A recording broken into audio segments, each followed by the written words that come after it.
ओम नमो भगवते वासुदेवाय। ओम नमो भगवते वासुदेवाय। ओम नमो भगवते वासुदेवाय। नारायणं नमस्कृत्य नरं चैव नरोत्तमं देवीं सरस्वतीं व्यासं ततो जयमुदीरयेत्। नष्टप्रायेषु अभद्रेषु नित्यं भागवत सेवया भगवतीरुत्तमश्लोके भक्तिर्भवति नैष्ठिकी।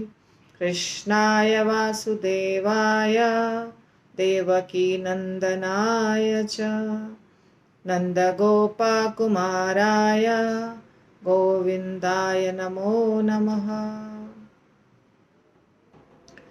नमः विष्णुपादाय कृष्णप्रेष्ठाय भूतले श्रीमते भक्तिवेदान्त स्वामिनिति नामिने।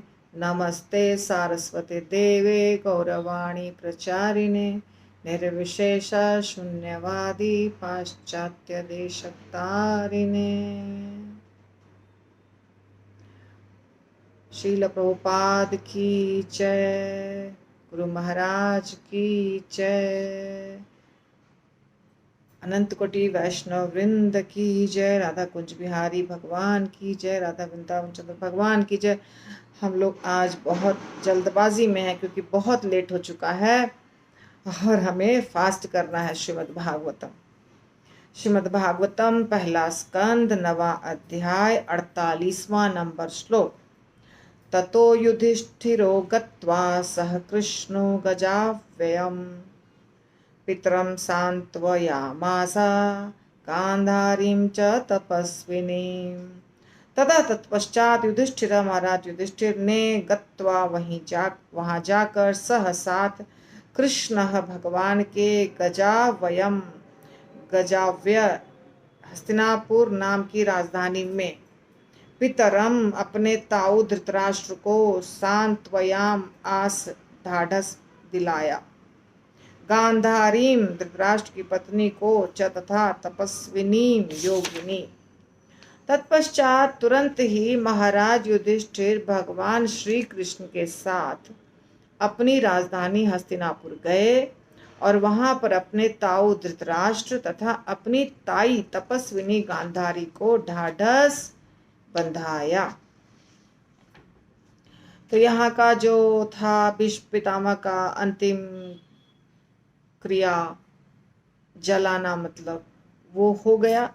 उसके बाद देवतागण चले गए देवतागण तो चले गए अपने अपने लोक और ऋषि मुनिगण भगवान का गुणगान करके अपने अपने आश्रम चले गए। तो इसके बाद अब महाराज युधिष्ठिर अपने राजधानी पहुंचे हस्तिनापुर। धृतराष्ट्र और गांधारी हस्तिनापुर में थे। उनके सारे पुत्र मारे गए ना, तो बहुत दुखी थे।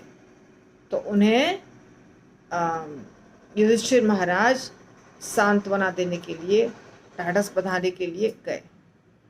श्रील प्रभुपाद लिखते हैं धृतराष्ट्र तथा गांधारी दुर्योधन आदि 100 भाइयों के माता पिता थे और नाते में वे महाराज युधिष्ठिर के ताऊ ताई लगते थे, है ना। सच बात, चाचा चाची जिसको हम बोलते हैं।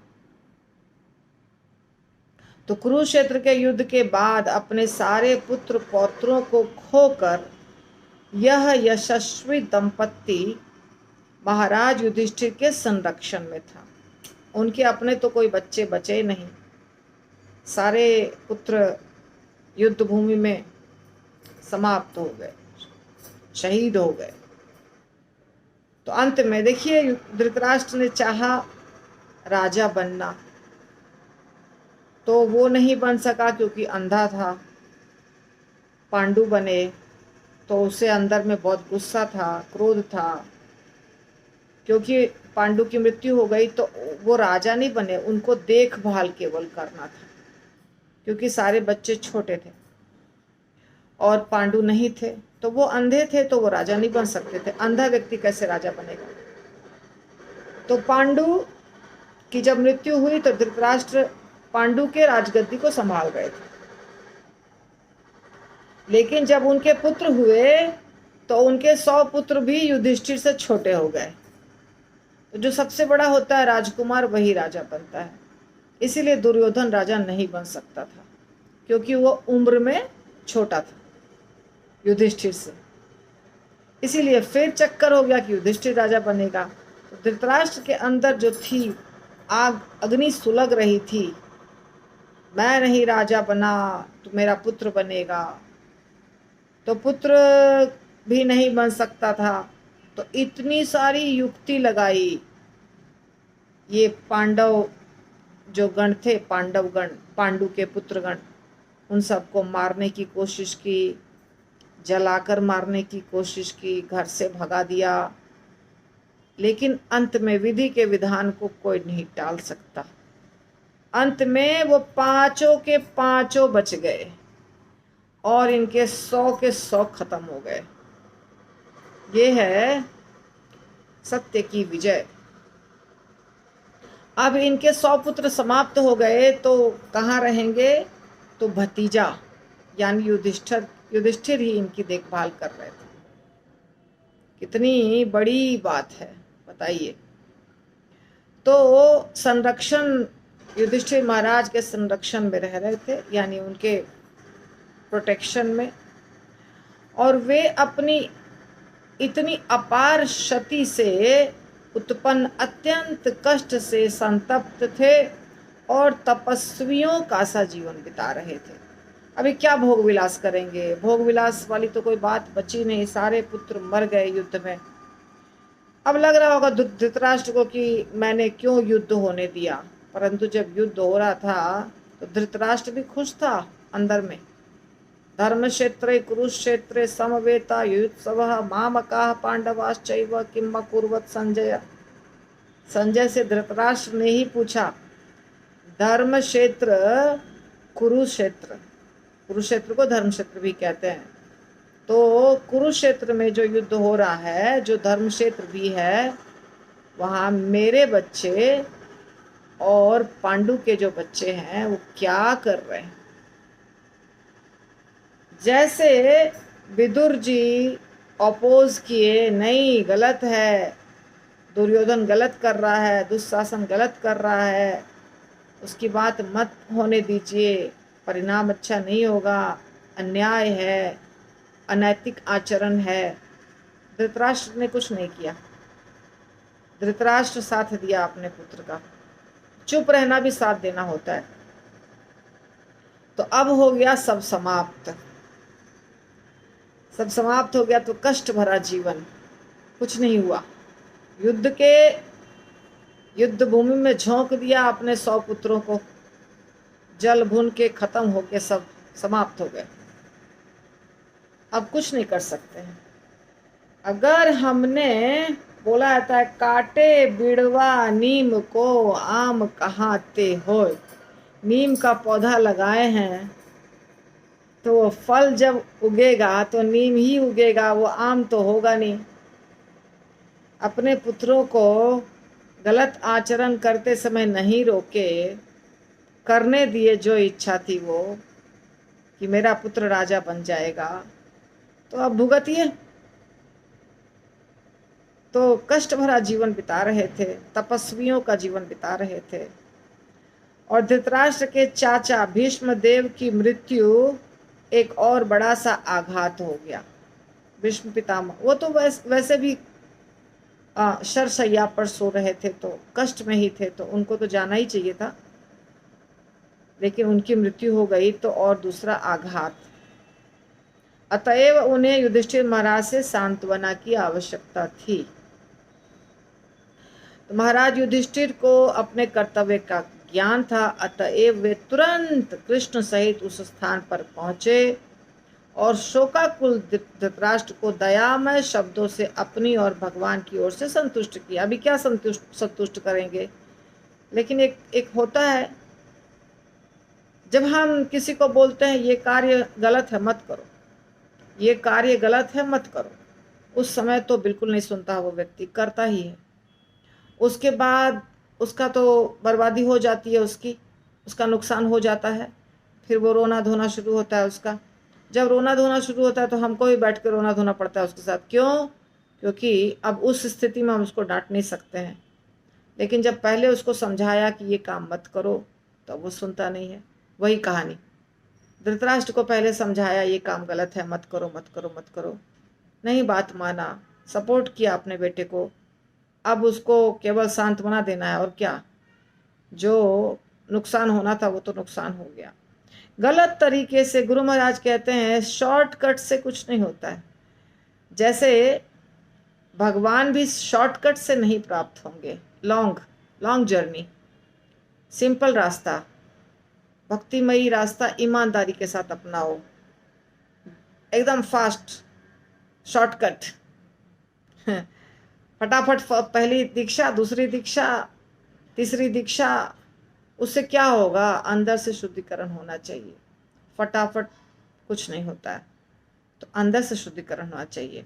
शॉर्टकट से कुछ नहीं होता है। गलत तरीका को अपनाएंगे कुछ नहीं होगा, सही तरीका अपनाएंगे, समय लगेगा, फल बहुत अच्छा प्राप्त होगा। तो बेचारे सारे दुखी थे, सब दुखी ही थे, युधिष्ठिर भी दुखी ही थे।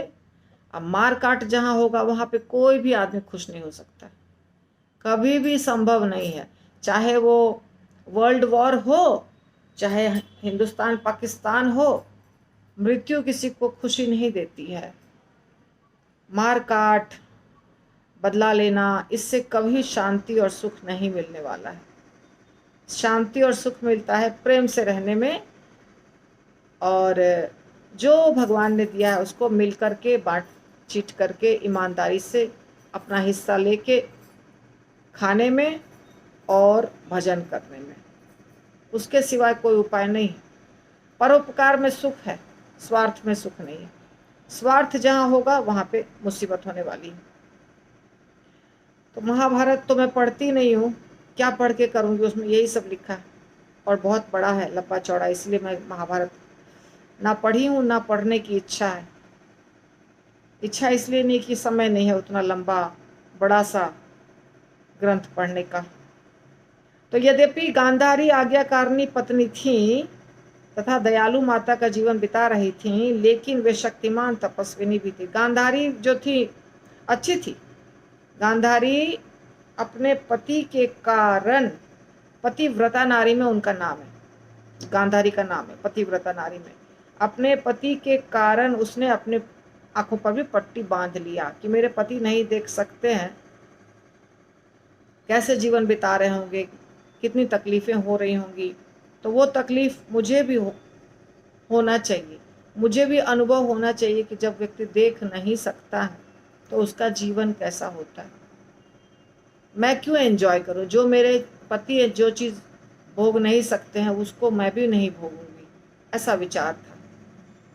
अगर मेरे पति कोई भी चीज़ आँखों से अनुभव नहीं कर सकते हैं तो अगर मैं करूँगी तो वो पति को बुरा लगेगा या वो गलत हो जाएगा। इसलिए जैसे ही विवाह हुआ आंखों पे पट्टी बांध लिया उन्होंने, पूरे जीवन आंखों पे पट्टी बांधा रहा। एक बार खोला था अपने पुत्र के कारण कि पुत्र का शरीर स्ट्रांग हो जाएगा पूरा, लेकिन बचाने के लिए उस समय भगवान कृष्ण ने छल से दुर्योधन को ऐसी पट्टी पढ़ा दी, माँ के सामने नंगे कैसे जाओगे। उसने अपने इस अंग को, गुप्तांग को ढक लिया। वो स्थान पर गांधारी माता की नज़रें नहीं पड़ी, वो स्थान कमज़ोर रह गया। बाकी सारा शरीर वज्र का बन गया दुर्योधन का, क्योंकि गांधारी माता जो थी वो इतनी सती थी, इतनी पतिव्रता नारी थी कि उनके आँखों में ऐसी शक्ति थी, हो गई थी, उनके दिव्य शक्ति प्राप्त हो गई थी कि जब वो आँखें खोलती, किसी को देखती तो उनका शरीर वज्र का हो जाता। ऐसा उनको वरदान मिला होगा, मुझे एग्जैक्टली नहीं मालूम कहाँ कैसे हुआ, परंतु ये था। इसीलिए उन्होंने दुर्योधन को देखा कि मेरा दुर्योधन, लेकिन कितना भी उपाय करेगा कोई भी व्यक्ति, इंसान तो इंसान है, भगवान को नहीं छल सकते हैं। हिरण्यकश्यपु ने बहुत कोशिश किया, मृत्यु नहीं प्राप्त हो, परंतु हो गई मृत्यु उसको, उसकी भी। तो दुर्योधन ने बहुत कितना प्रपंच किया, कितना ज्यादा प्रपंच किया राजा बनने के लिए और भोगने के लिए, सारी संपत्ति का भोग। परंतु ना दुर्योधन जीता, ना शकुनी जीता, ना गांधारी जीती, ना धृतराष्ट्र जीता। जीत तो पांडवों की ही हुई। समझ लीजिए, ये बहुत बड़ा उदाहरण है, ये बहुत बड़ा उदाहरण है कि जीवन में हमेशा सही रास्ता जो है उससे ही विजय होगी, प्राप्ति होगी किसी चीज के। सही रास्ता, सही रास्ता सबको डिफिकल्ट लगता है। सही रास्ता जो है ना, हर व्यक्ति को लगता है अरे बहुत लंबा है, बहुत कष्टप्रद है। जल्दबाजी में अमीर बन जाएं, जल्दबाजी में बहुत सक्सेसफुल बन जाएं, नाम हो जाए, चीटिंग करो, दूसरे की संपत्ति हड़प कर लो, दूसरे का, कभी कभी लोग नोट्स चोरी कर लेते हैं, कभी किसी का मैन्यूस्क्रिप्ट चोरी कर लेते हैं, कभी किसी का जो फिल्म बनाते हैं या कुछ वो चोरी कर लेते हैं अपने आप को महान बनाने के लिए, सफल बनने के लिए, और बहुत कुछ करते हैं बेईमानी। परंतु उसका परिणाम अच्छा नहीं होता है। उस समय लगता है सफलता मिल गई, बाद में अच्छा नहीं होगा, बिल्कुल नहीं अच्छा होगा। कहते हैं ना, कर्मा रिटर्न्स बैक। जो हमने कर्म किया और जो हमने अपने अधिकार के बाहर का हिस्सा लिया, वो हम भोग नहीं सकते, नहीं भोग सकते। वो हमारा है ही नहीं, हमारा था ही नहीं, हम भोग ही नहीं पाएंगे। कैसे ना कैसे करके वो जाएगा आपसे।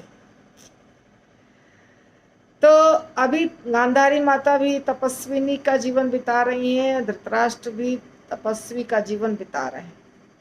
यह भी कहा जाता है कि उन्होंने अपने पति के अंधत्व के कारण स्वेच्छा से आंखें बंद कर ली थी।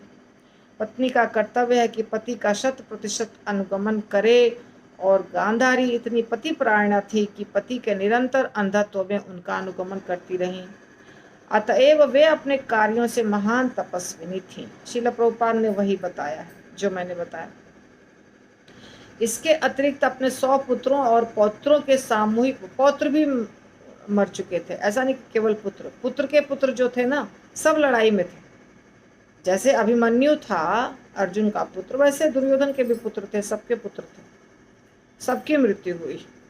सामूहिक वध से उन्हें अवश्य गहरा आघात लगा होगा, तो किसी भी स्त्री के लिए बहुत अधिक है। लेकिन उन्होंने तपस्विनी की भांति सब कुछ सह लिया। स्त्री होकर भी गांधारी का चरित्र भीष्मदेव से किसी तरह कम नहीं था। ये दोनों महाभारत के सुप्रसिद्ध चरित्र हैं। देखिए, गांधारी का जीवन अगर देखेंगे, सिर्फ गांधारी ने जो किया, या जो रावण की पत्नी थी मंदोदरी, उनका जीवन अगर देखेंगे, बहुत पतिव्रता नारी। पतिव्रता नारी के लिए स्वर्ग का दरवाजा खुला रहता है, कभी भी मृत्यु होगी स्वर्ग जा सकती है, बहुत इंपॉर्टेंट है। और यहाँ पे कह भी रहे हैं प्रभुपाद, बहुत चरित्र सुप्रसिद्ध चरित्र है। परंतु एक बात है,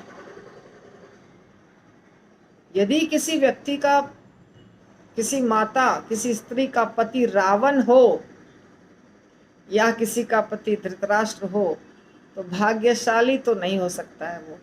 बताइए कैसे भाग्यशाली है? उसका भाग्य तो अच्छा नहीं था। और वैसा पति क्यों मिला?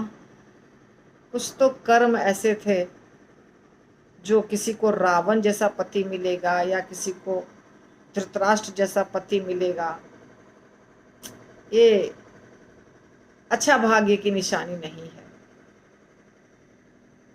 दूसरी तरफ से ये भी है कि यदि पति वैसा भी मिला, तो भी गांधारी या मंदोदरी अपने कर्तव्य के पालन में थोड़ा भी हिली डुली नहीं।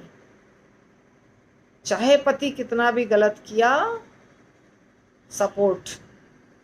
रावण का अलग है कैरेक्टर, धृतराष्ट्र का अलग है, परंतु फिर भी धृतराष्ट्र दूसरे स्त्री की चर्चा तो नहीं है धृतराष्ट्र के लाइफ में, दिखता नहीं है।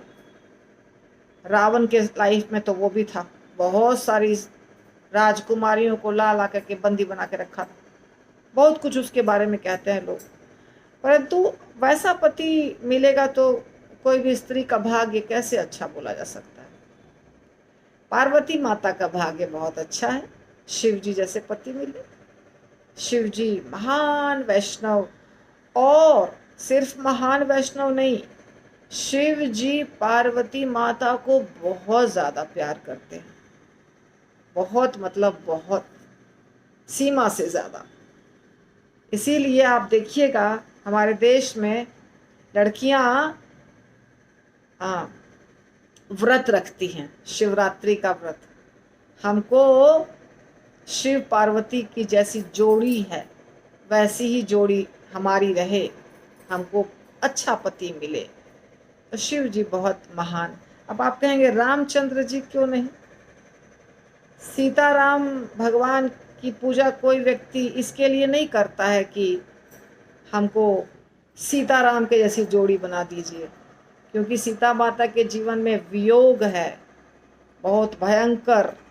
रामचंद्र जी ने उनको छोड़ दिया, धरती फट गई, उसमें सीता माता समा गई, दोनों बच्चे यहीं रह गए, दोनों बच्चों को छोड़कर सीता माता चली गई। तो बहुत प्लेजेंट लाइफ नहीं थी, बहुत सीताराम की जोड़ी बड़ा मज़े वाली है ऐसा नहीं था।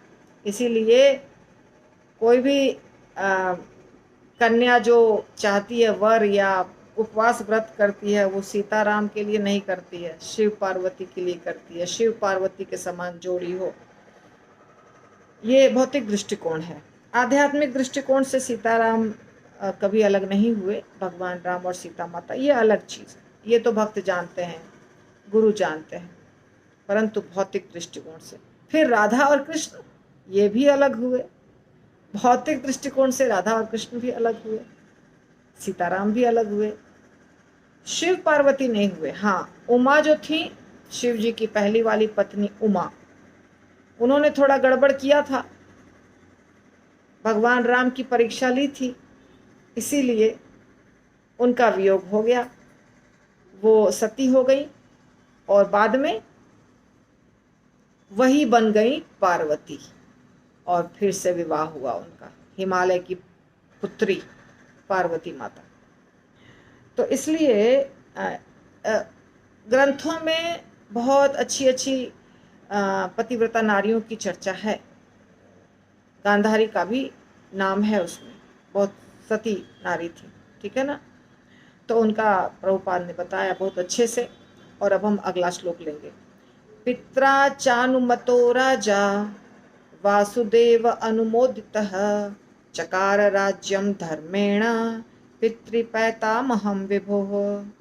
पित्रा ताऊ धृतराष्ट्र द्वारा, च तथा अनुमतः उनकी अनुमति से, राजा युधिष्ठिर ने, वासुदेव अनुमोदितः भगवान श्री कृष्ण द्वारा पुष्ट किए जाने पर, चकार चलाया, राज्यम राज्य, धर्मेण राज नियमों के अनुसार, पितृ पिता, पैतामहम पूर्वज जैसा, विभु महान। तत्पश्चात परम धर्मात्मा राजा महाराज युधिष्ठिर ने साम्राज्य का संचालन अपने ताऊ द्वारा तथा श्री कृष्ण द्वारा अनुमोदित राज नियमों के अनुसार किया। तो हो गया, युधिष्ठिर महाराज अपने चाचा चाची को अच्छे से सांत्वना दिए। अब बोलेंगे ही ना, क्या बोलेंगे कि अच्छे से रहिए, कोई चीज़ की दिक्कत हो तो हम हैं आपके लिए, मैं भी आपका पुत्र ही हूँ, यही सब। इस प्रकार अच्छे से बोला और उनको अपने राजमहल में रखा और उनसे शिक्षाएं ली कि राज्य कैसे चलाना है। बहुत सालों तक धृतराष्ट्र राज्य चला रहे थे, तो उनसे शिक्षा भी ली। बड़े लोगों को सम्मान देने का एक तरीका होता है। छोटे जो लोग होते हैं, जब छोटा व्यक्ति राजा बन जाता है, या घर में बहू चली आती है, सास घर में पहले से है, अब बहू आ गई, अब कुकिंग, मैंने देखा है ये, मैं आपको सच बता रही हूँ, आप लोग भी देखे होंगे शायद। आजकल की बहू जो है, जो भी स्टाइल है उनका जीने का, वो तो बिल्कुल अलग है। पहले के ज़माने में जो होता था वो अलग होता था। तो मेरी दादी दादी मेरी देख नहीं पाती थी, उनको ग्लॉकोमा हो गया था बुढ़ापा में, तो देख नहीं पाती थी, ट्रीटमेंट वगैरह नहीं हुआ होगा। तो बिल्कुल देख नहीं पाती थी, एक जगह बैठी रहती थी। और मेरी जो चाची थी, मम्मी की जेठानी, रोज़ आटा लाएंगी। उतने ही मेंबर हैं घर में, कुछ बदला नहीं है, फिर भी रोज़ आटा लाएंगी और दादी को बोलेंगी, मतलब अपनी भाषा में, देखिए तो इतना इतना आटा ले रोटी बनाने के लिए। दादी छू कर बता देंगी, हाँ इतना लो या कम या ज़्यादा। फिर सब्जी लाएंगी, इतना सब्जी बनाओ, फिर दादी उसको छू के बता देंगी, हाँ जो भी है। सुबह दोपहर शाम तीनों टाइम का ये नियम था। हम जब पहुंचते थे तभी भी, हम नहीं पहुंचे तभी भी, रेगुलर मेंबर हैं घर के तभी भी, ज़्यादा लोग आ गए तभी भी, ये ऐसा करती थी। मैं सोचती थी क्यों हर दिन पूछती हैं, अभी तक चाची को आइडिया नहीं हुआ है कि कितना सब्जी बनेगी, कितना रोटी बनेगी। ऐसा मुझे लगता था जब मैं छोटी थी, समझ में नहीं आता था क्या इसके पीछे रहस्य है। बाद में समझ में आया, वो सम्मान देने का तरीका है। आप घर की मालकिन हैं, आप बता दीजिए कितना बनेगा।